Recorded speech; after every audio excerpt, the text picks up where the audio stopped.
अस्सलाम वालेकुम व्यूअर्स, क्या हाल चाल है। उम्मीद है आप सब ठीक ठाक होंगे। अल्लाह ताला आप सबको अपने हिफ्ज़ व अमान में रखे। आज की जो रेसिपी है बहुत ही मज़ेदार और बच्चे बड़ों को पसंद आने वाली है, तो चलते हैं रेसिपी की तरफ। मैंने एक बाउल में 4 टेबलस्पून जो है इमली का जूस डाला है, जो कि मैंने 2 घंटे पहले भिगो दिया था और उसकी गुठलियाँ निकालनी थी। और यहाँ पर मैं 4 टेबलस्पून ही केचप के ऐड कर रही हूँ। और यहाँ पर 1 and 1 1/2 रेड चिली और 1 1/2 चाट मसाला और 1 1/2 सॉल्ट डालकर अच्छी तरह से मिक्स किया, और ये हमारी सॉस रेडी हो गई है। अगर आपको इसकी क्वांटिटी बढ़ानी है तो इन चीज़ों की भी बढ़ा दीजिएगा। तो यहाँ पर मैंने 250 ग्राम्स उबले हुए वाइट चने ले लिए हैं, और यहाँ पर मैंने रेड जो लोबिया है वो भी 250 ग्राम्स ले लिए हैं। और ये मेरे पास स्मॉल साइज़ का कोकम्बर था, वो मैंने क्यूब्स में काटा है। टमाटर स्मॉल साइज़ का था, उसे काट लिया है। और मीडियम साइज़ की प्याज है, उसे भी चॉप करके मैंने उसका पानी निकाल दिया था और इसको अच्छी तरह से मिक्स कर दिया है। ये हमारी एक सैलेड तैयार हो गया है और बहुत ही मज़ेदार था ये भी। और अब हम बनाएंगे वाइट सैलेड। तो उसके लिए हमने 100 ग्राम क्रीम ली है, 3 टेबलस्पून मेयोनीज़ और 4 टेबलस्पून मैंने पिसी हुई चीनी ऐड की है, और इसको अच्छी तरह से मिक्स कर लिया है।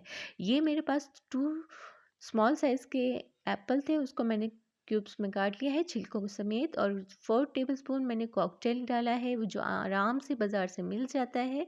और 4 टेबलस्पून ही मैंने इसमें मैक्रोनी को बॉईल करके ऐड कर दिया है, जो 80% थी बॉईल। और हमारी अच्छी तरह से मिक्स कर लेना है। और लास्ट में मैंने लेमन जूस के ऐड किया है, वो इसकी लाइफ को बढ़ाता है, यानी कि आप 2 से 3 दिन तक इसको सेव कर सकते हैं। तो यहाँ पर हमारे ये दोनों सैलेड्स रेडी हो चुके थे, और ये मैं अब डिश आउट कर रही हूँ। यकीन कीजिएगा ये बहुत ही मज़ेदार बन के तैयार होते हैं, और बिल्कुल टेस्ट इसका शादियों वाले जो सैलेड्स होते हैं उसकी तरह का ही होता है। 100% ऑथेंटिक रेसिपी शेयर की है आपके साथ मैंने।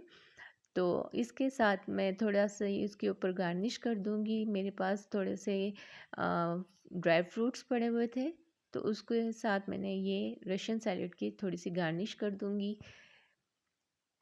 तो ये बहुत ही मज़ेदार बनते हैं, आप ज़रूर घर में बनाइएगा।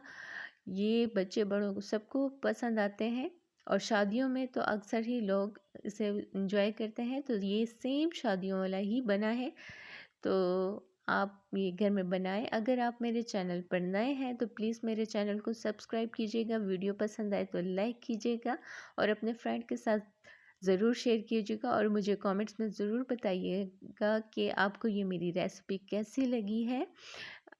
नेक्स्ट वीडियो तक के लिए मुझे इजाज़त दीजिए। ओके जी, अल्लाह हाफिज़।